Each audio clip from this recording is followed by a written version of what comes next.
د مالدارۍ لپاره یو داسې عمل چې صحابه کرام فرمایي چې موږ په دې باندې تجربه کړې ده او د دې په برکت سره ټول کال په موږ باندې په مالدارۍ کې تیر شوی دی، په فراخۍ کې تیر شوی دی.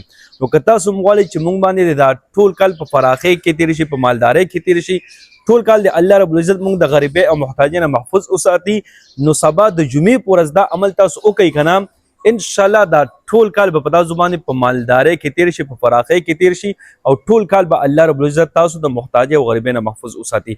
نو عمل څه دی؟ بالکل آسان ترین عمل دا چې تاسو به سبا د جمعې په ورځ باندې خپل کور والو خلکو باندې ښه خوراکونه وکوئ. خوراک خو هسې هم تاسو کوئ که نه، روټۍ هسې هم خورئ، خو چې لږ شانتې ښه خوراک وکوئ، دوه درې قسمه خوراکونه تاسو وکړئ، فروټ ورسره راوړئ، نور څه قسمه خوراکونه ورسره وکړئ چې خپل کور خلکو باندې تاسو فراخي وکړئ په رزق کې که نه، دا ټول کال به الله رب العزت په تاسو باندې په فراخۍ کې تیر کړي، په مالدارۍ کې تیر کړي. نو ټولو ته گزارش دی چې سبا د جمعې په ورځ باندې خپل بال بچ باندې خپل کور خلکو باندې ښه خوراکونه وکړئ چې دا ټول کال الله رب العزت په تاسو باندې په مالدارۍ کې تیر کړي. ټیک شو جي؟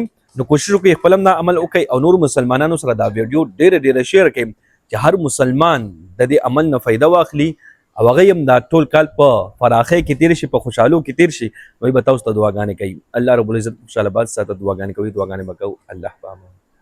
کم انسان چې سبا لسم محرم باندې دا آسان کلمه صرف اویا پیرې وایي که نه، نو ټول کال به الله رب العزت د هر قسم بیمارونه، هر قسم مشکلات او پریشانونو محفوظ وساتي.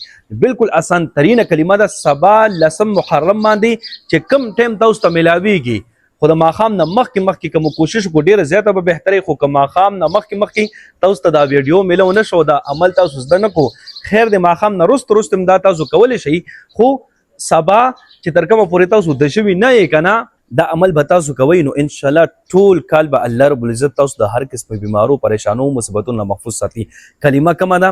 کلمه حسبنا الله ونعم الوکیل نعم المولى ونعم النصير. دا کلمه به تاسو اویا پیرې وایي، 70 مرتبه، یعنی اویا پیرې به دا کلمه تاسو وایي چې کم ټایم تاسو ته ملاویږي. بیا هم درته یم که ماښام نه مخکې مو وکړو خو ډېره زیاته بهتره ده، خو که ماښام نه وروسته مو وکړو که نه، بیا به هم انشاءالله دغه فایده الله تعالی تاسو ته در نصیب کوي چې ټول کال به الله رب العزت تاسو د هر قسمه بیمارونو محفوظ ساتي. نو امید چې انشاءالله پر عمل باندې تاسو پوه شوي یئ.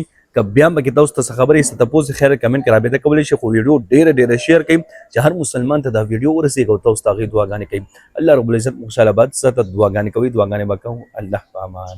دا خبره به دقت کېږي پوه شي، خو چې صرف دې لپاره چې دا صرف وخاندې پکې تازه کار دی را که نه وخانده دغه شان دی.